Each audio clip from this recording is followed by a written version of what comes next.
আসসালামু আলাইকুম গাইস, কেমন আছেন আপনারা? আমি আজকে একটু ঘাস কাটতে আসছি বিকেলবেলা। কারণ হচ্ছে যে সকালবেলা ঘুম থেকে উঠে একটু নীলফামারী গেছিলাম একটু কাজে।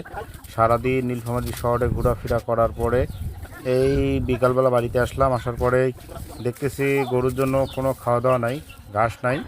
এই জন্য একটু ঘাস কাটার জন্য আসলাম। এই যে আমার ঘাস বাড়ি এখানে ঘাস টাস কাটার পর আমি এই ঘাসটা আবার নিয়ে গরুকে দিব।